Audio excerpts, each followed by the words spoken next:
Jika hari ini mata dunia tertuju pada api yang membakar Teheran, pernahkah Anda bertanya-tanya kemana arah angin akan membawa abunya besok?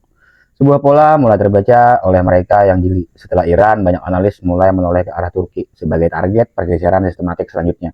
Apakah ini hanya kebutuhan geopolitik atau kita sedang menyaksikan kehancuran sistematis terhadap pilar-pilar terakhir kemandirian di ambang pintu Eropa dan Asia? Selamat datang kembali, saya ingin mengajak Anda melihat papan catur ini dari sudut pandang yang lebih luas. Kita sering terjebak dalam narasi permukaan tentang konflik agama atau ideologi, namun ada misteri yang lebih dalam di balik tekanan ekonomi dan isolasi politik.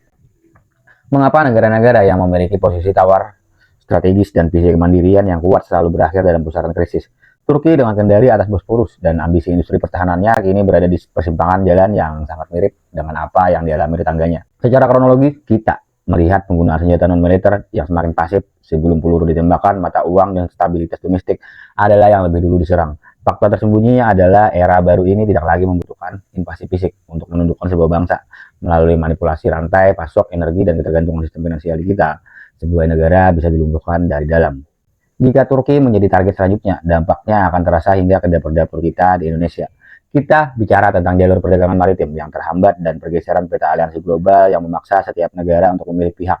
Memahami data ini bukan untuk memicu ketakutan, melainkan untuk menyadari bahwa kedaulatan di masa depan tidak hanya dijaga dengan tank, tapi dengan ketahanan pangan, kemandirian teknologi, dan kecerdasan dalam membaca arah mata angin politik internasional. Namun di balik angka-angka ekspor dan monopoli militer, ada jutaan ibu yang ingin anak-anaknya tidur dengan nyenyak tanpa bayang-bayang krisis. Ada jutaan pemuda yang mimpinya terancam oleh kebijakan yang diambil di ruang-ruang gelap yang jauh dari mereka. Kita adalah bagian dari kemanusiaan yang sama. Saat sebuah bangsa ditekan, yang hancur bukan hanya ekonomi, tapi harapan manusia-manusia di dalamnya. Empati kita harus melampaui batas negara karena lupa di satu titik bumi adalah peringatan bagi titik yang lain. Pelajaran besar dari era baru ini adalah jangan pernah merasa aman dalam ketidaktahuan.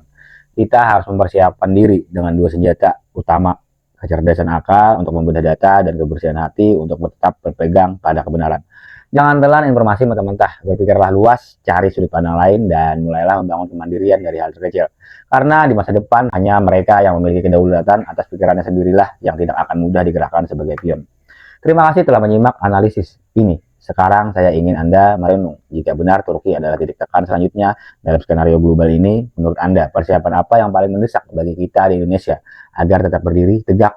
Mari kita bedah perspektif Anda di kolom komentar. Saya Freddy Arprian, tetaplah waspada dan berpikirlah merdeka.